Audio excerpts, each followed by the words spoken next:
کیا آپ نے کبھی سوچا ہے کہ مرنے کے بعد بھی ماں کا پیار کبھی نہیں مرتا؟ 7 سالہ علی اور 4 سالہ سارہ کے ساتھ کچھ ایسا ہوا جس نے سب کے ہوش اڑا دیے۔ تم دونوں اپنی ماں کی طرح بیکار ہو۔ کتنی بار تمہیں سمجھایا ہے لیکن تمہیں سمجھ ہی نہیں آتی۔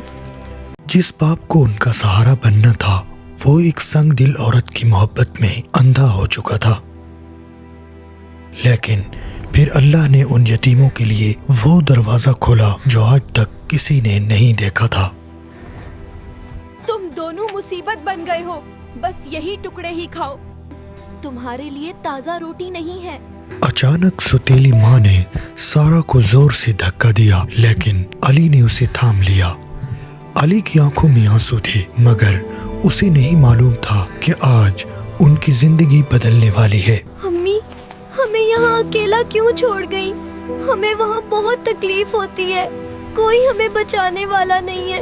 جیسے ہی سارہ نے قبر کی مٹی پر ہاتھ رکھا، اچانک ایک تیز روشنی نمودار ہوئی اور قبرستان کی ٹھنڈی ہوا ایک خوشبو میں بدل گئی۔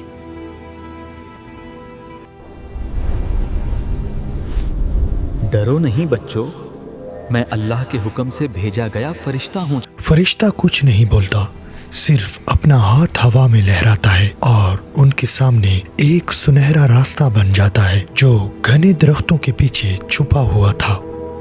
جیسے ہی علی نے اس گھر کا دروازہ کھولا، ان کی آنکھیں کھلی کی کھلی رہ گئیں۔ اندر سونے کے سکے نہیں بلکہ ایسی نعمتیں تھیں جو انہوں نے کبھی خواب میں بھی نہیں دیکھی تھی۔ یہ تمہارا خفیہ گھر ہے، جب بھی دنیا تمہیں ستائے یہاں آ جانا۔ بچے اب روزانہ وہاں جاتے، پیٹ بھر کر کھاتے اور خوش رہتے۔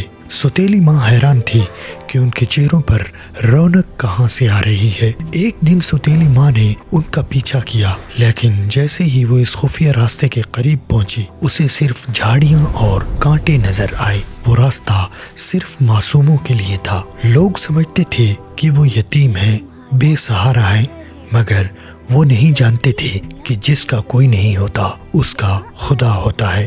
اللہ نے ان کے لیے زمین پر ہی ایک چھوٹی سی جنت بسا دی تھی، جہاں صرف محبت تھی، ظلم نہیں۔